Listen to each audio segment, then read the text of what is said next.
All right, guys, look who we are. The trusty, dusty Google Docs. All right, here I have 10 wing players I think are obtainable for the Dallas Mavericks, whether that's with the taxpayer exemption, or which is $6 million, or vet minimum contracts. There's even, I think, one guy on here who is a trade target that I think the Mavs could go after. I tried to think outside of the box with some of these guys, right? There's one name on here that I have sort of talked myself into, only because I wanted to have a name on here that some other people didn't have. All right, so let's go ahead and get into this. I'm not going to spend too much time on each guy. I'm sure you probably know about all of these guys, but these are all guys I would love for the Mavs to take a look at, starting with Otto Porter. Now, the Warriors can't bring everybody back. They just can't do it, right? They're going to have to pay Jordan Poole soon. They're going to have to pay Wiggins soon. I'm assuming they're going to do both of those things. They're going to be so deep over the luxury tax. Bringing back Otto Porter doesn't really make sense with Kuminga there, with Moody there.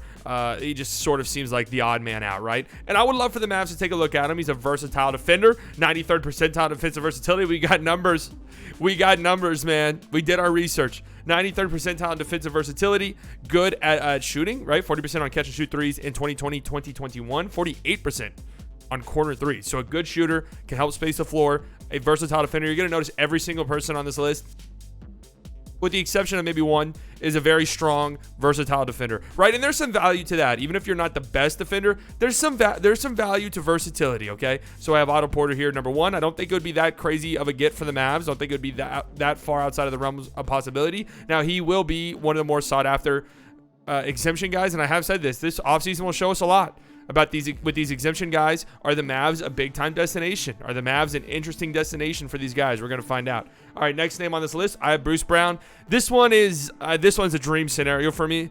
The Nets are kind of like the Warriors. They're so deep over the luxury tax.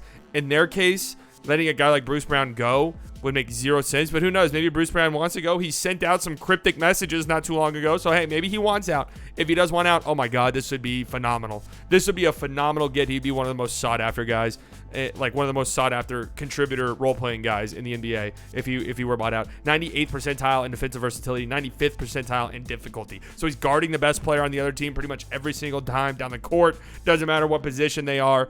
Great on-ball defender, 81st percentile on-ball, 95th off-ball, 92nd, moving around screens. Just one of the best perimeter defenders in the league.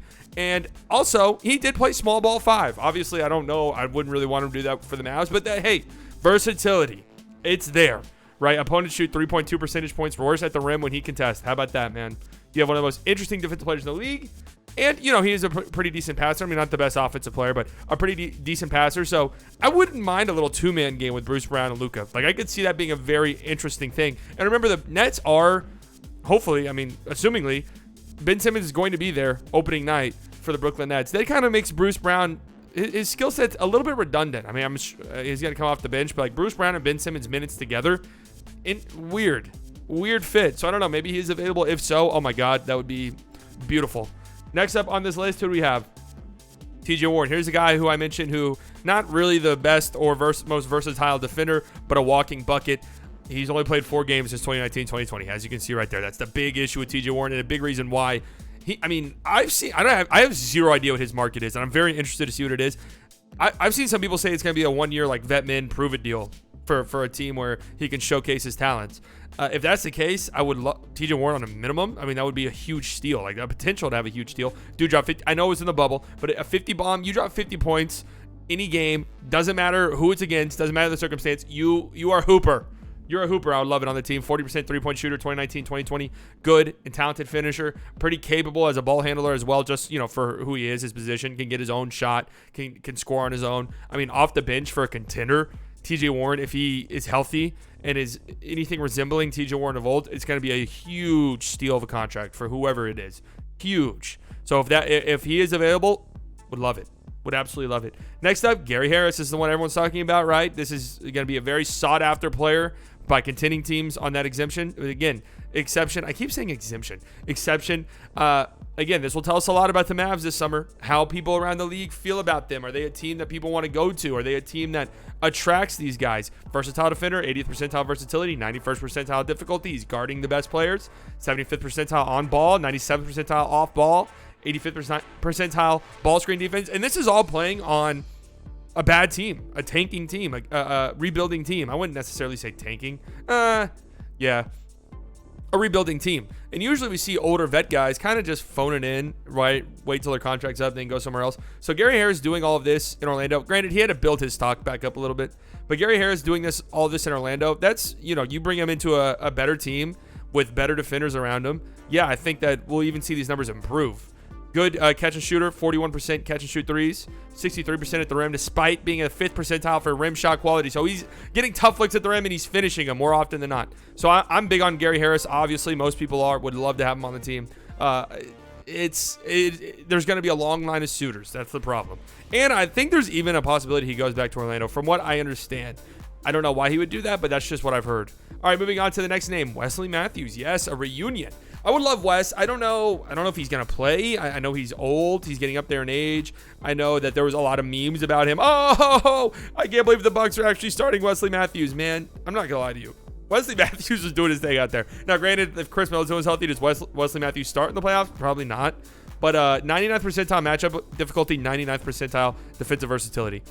So the Bucks took him out of the retirement home and said, hey, man, not only, hey, we're going to throw away your walker. Not only are we going to do that, we're going to put you out there against the best player on the opposing team every single time. Good luck, buddy.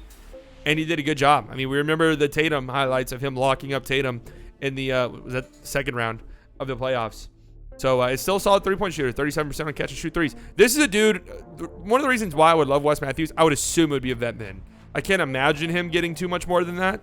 And I would be 1,000% down for that. I mean, he was a dude who was available for free in December. That's when the Bucks got him. So I would love for the Mavs to keep tabs on Wesley Matthews. I think he's a dude who you could get on the vet min and could contribute, be a legitimate contributor. I mean, he started on a legitimate contending team this year. So I wouldn't turn my nose up at the idea of Wesley Matthews. I think he'd be a great get for the Mavs, especially if it was on the minimum. All right, moving on. Here's the guy. Here's the guy I wanted to think outside the box a little bit. The Cavs sort of have a plethora of these wing players who are kind of very one-dimensional. Isaac Okoro, low-key, he's in that mold, right? Then you have Jetty Osman, who's just kind of a scorer, a shooter. You have Lamar Stevens, kind of the same thing. And then you have Dylan Windler, who is a defensive-first guy and doesn't really show much offensively. He's got a $4 million team option. I have no idea if they picked that up. I have zero clue, like, at all. I'm not plugged in at all to Cavalier stuff. Is this guy available? I don't know. But an interesting defender, right? Still a young player. These are the type of guys that I'm interested in the Mavs taking a shot on if they can get for very cheap. Young players with some upside. If the Cavs either let him go, turn down his option, or are willing to trade him for dirt, I'm here for it. Like, I would be down for it, even if it doesn't work out. Take a shot on one of these guys, because Windler, not a lot of opportunities offensively, but he did shoot 40% from three on 9 attempts in 3 G League games. I know 3 games isn't a lot, but he was also a 40% 3-point shooter in college. So there is some potential there. It's been there, right? It's just sort of waiting for the opportunity, and he has a ton of defensive potential. And if it kind of blossoms, that would just be a really nice player to have on your team. Not like an all-star or anything like that. Obviously, I wouldn't even say a starter on a contending team, but as a rotational piece, if he develops a little bit more, I'm here for it. I would like it. The more wings who can defend multiple positions and do at least something offensively, the better. So I would be here for it if possible. Again, I have no idea what the fuck. I have no idea this dude's availability at all. All right, moving on to Derrick Jones. I know some of you are not high on Derrick Jones. I understand it. I kind of feel like we should lower our expectations a little bit for who might be available for the Mavs as these wing guys, especially considering it's the taxpayer exception and not the just regular mid-level exception, right? There's a $4 million difference there that will definitely sway some people. But a versatile defender, 97th percentile versatility, very athletic, would be the most athletic dude on the team almost immediately, could jump out of the gym, very good in transition. I think there's some potential there, him and Luka. 1.3 blocks per 75 possessions, that's nice.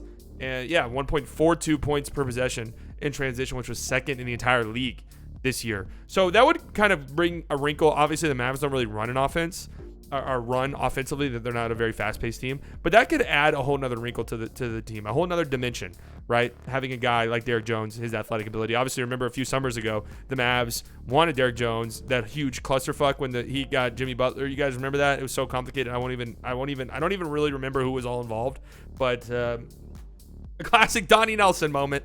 But yeah, Derrick Jones, I would be interested in. not a guy I'd be jumping up and down about, but a solid pickup that I think would be a pretty big contributor for the Mavs. And, okay, I guess I have TJ Warren on here twice. That's how much I want him. And is that the last one? No, and then you have Thad Young. I love me some Thad Young. I've always liked Thaddeus Young. So does that mean I don't have 10 players? I have 9 instead. I lied. All right, whatever. Thaddeus Young, just an all-around solid player. Like, that's just it. Off the bench, just kind of does what you want him to do. Plays good defense, a good playmaker, a good rebounder. Can score, obviously not like he used to, but can score. A great rebounder for his size, versatile defender. 2.38 steals per 75, 7th most in the league. 3.78 deflections per 75, 93rd percentile. How much of that is playing, in Toronto, a place where everybody is deflecting passes all of the time? I'm not entirely sure, but I would love me some Thaddeus Young. Again, another one of these guys. The Raptors gave up a pick in that trade. Am I wrong in remembering that? So I would like to think that they really want to bring Thad Young back. And if he is available, he's going to be, again, one of these super sought after dudes. But I'm here for it. If he's out there available, I'm here for it. All right. So this was a list of 9 guys, I guess. Is there what's another? Let me just go look. What's another? Obviously Harrison Barnes, right? A trade guy, would love that. Jayshawn Tate, trade guy, would love that. Josh Richardson's an interesting. I know about the Josh Richardson stuff. Joe Ingles is a name I've heard thrown around. Is he playing? I don't understand. I thought he was retiring. I thought that was a well-known thing. Alec Burks is a dude I'd be interested in going to get. Either of the Martin brothers I'd be interested in. Kyle Anderson I'm interested in, obviously. So there's a bunch of options out there for the Mavs, and I just hope that they do the right thing. Knowing Nico Harrison, they will.